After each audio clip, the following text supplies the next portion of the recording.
For this explainer, we're going to do something a little different. We're stepping right into the pressure cooker of a surgical oral board exam. You're the candidate, I'm the examiner. Your career could literally depend on how you handle what's coming next. All right, take a deep breath. Let's jump right in. We're going to start with your first case. Pay very close attention to the details I give you. So your patient is a 55-year-old man. He's been sent over to your surgical clinic for a consult. And the reason he's here? An incidental finding. He had an ultrasound for something else entirely, probably to check his liver, and they spotted a mass on his left adrenal gland. This is your classic incidentaloma, a tumor you just stumble upon. Okay, here it is, your first big, blinking red light. His medical history is all about hypertension. But not just any hypertension.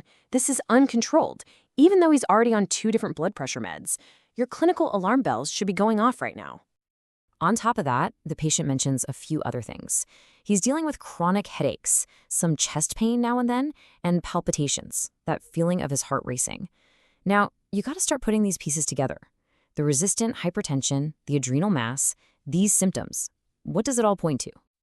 So, candidate, based on what I've just told you, walk me through your differential diagnosis. What possibilities are on your list? Okay, good. It's smart to start broad. You've got your hormone-secreting tumors, like a PHO, a cortisol adenoma, or an aldosteronoma. Then, of course, it could be a non-functional adenoma, a primary cancer, or even a metastasis from somewhere else. And yeah, you should always keep things like cysts and myelopatomas in the back of your mind. But this is an exam. You have to commit. And that classic triad we just talked about, headache, palpitations, and crazy high blood pressure, that's basically a textbook pointing its finger at one specific diagnosis. What is at the absolute top of your list? That's the one, pheochromocytoma. This is a tumor coming from the inner part of the adrenal gland, the medulla. And its whole deal is that it just churns out massive amounts of catecholamines. We're talking adrenaline and noradrenaline. And that explains every single one of this patient's symptoms. All right, let's look at the workup. And yep, it confirms everything. His plasma catecholamines are sky high, 4 times the normal limit. The CT scan shows us a nice, clear 5 by 6 centimeter mass on that left adrenal gland. And the gold standard, the 24-hour urine test, confirms it again. Catecholamines are 3 times normal. The diagnosis is locked in. So, you've nailed the diagnosis. The treatment is surgery, a left adrenalectomy. But, and this is probably the most important question I'll ask you, you can't just book this guy for the OR tomorrow. So tell me, how are you going to get him ready for this operation? Perfect. This is the only correct and safe way to do it. The absolute first step is an alpha blocker. You have to get that wild blood pressure under control. Only after you've established that alpha blockade, maybe a few days later, can you even think about adding a beta blocker for the heart rate. If you give a beta blocker first, you risk what we call unopposed alpha stimulation, and that patient will have a catastrophic hypertensive crisis right in front of you. Then you pump him full of fluids to expand his blood volume. Remember this forever. Alpha, then beta. Always. Now, you and the anesthesiologist have to be best friends for this case. You need to make sure they're using anesthetics that are easy on the heart, like isoflurane. But even more important, you have to warn them to stay away from certain drugs, fentanyl, ketamine, morphine, because these can actually poke the tumor and make it dump even more catecholamines. Let's talk about the surgery itself. What are your main goals once you're in the OR? Well, you absolutely need invasive monitoring, an art line for sure. As a surgeon, your job is to be incredibly gentle. Don't push and pull on that tumor because you'll just squeeze hormones into the bloodstream. And that leads us to the single most critical step of the operation. You have to ligate the adrenal vein first. Cut off its escape route. Stop that flood of hormones before you start removing the tumor itself. Okay, you're in the middle of the operation. You're being as gentle as you can, but just touching the tumor causes a huge catecholamine surge. The alarms are screaming. The blood pressure shoots to 220/120. What do you do right now? Correct. This is a team sport with anesthesia. For that crazy hypertension, you need powerful, fast-acting vasodilators like nitroprusside. If the heart starts going into a weird rhythm, you need a short-acting beta blocker like esmolol. The key here is short-acting. You want drugs you can turn on and off quickly. Okay, you handled the spike like a pro.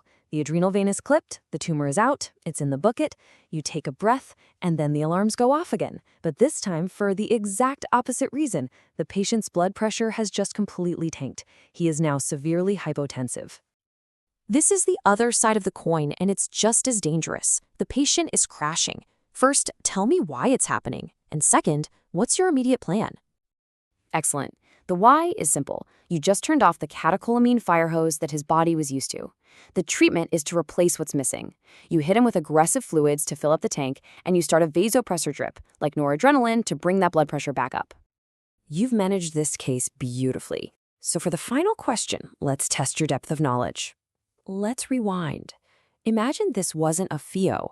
What if it was a cortisol-secreting adenoma, Cushing's syndrome, and the patient becomes hypotensive right after you take it out? Is the management the same? Exactly. It's a totally different reason. With the PHIO, the hypotension is from catecholamine withdrawal. But in Cushing's, that tumor has been pumping out so much cortisol for so long that the other healthy adrenal gland has basically gone to sleep. So when you take out the tumor, the patient has no cortisol source. They're in acute adrenal insufficiency. And this is the million-dollar point. Because the cause is different, the treatment is completely different. All the fluids and vasopressors in the world won't fix this. The patient needs what's missing: steroids. The correct answer, the life-saving answer, is to give IV hydrocortisone immediately. Knowing the why is everything. So let's just recap the absolute must-know points from this whole case. 1. Recognize that classic triad. 2. Prepare your patient the right way. Alpha blockade first, always. 3. Expect a roller coaster of blood pressure in the OR and be ready for it. 4. The key surgical step is to ligate the adrenal vein first. And 5. Understand why the blood pressure crashes after the tumor is out, because the cause determines the cure. You've passed the case. Very well done. But it leaves you with a final question to think about. This case shows perfectly that with adrenal surgery, sometimes the cutting and sewing isn't the hardest part. The real challenge is mastering the crazy physiology and pharmacology to get that patient safely through a hormonal hurricane. Something to chew on.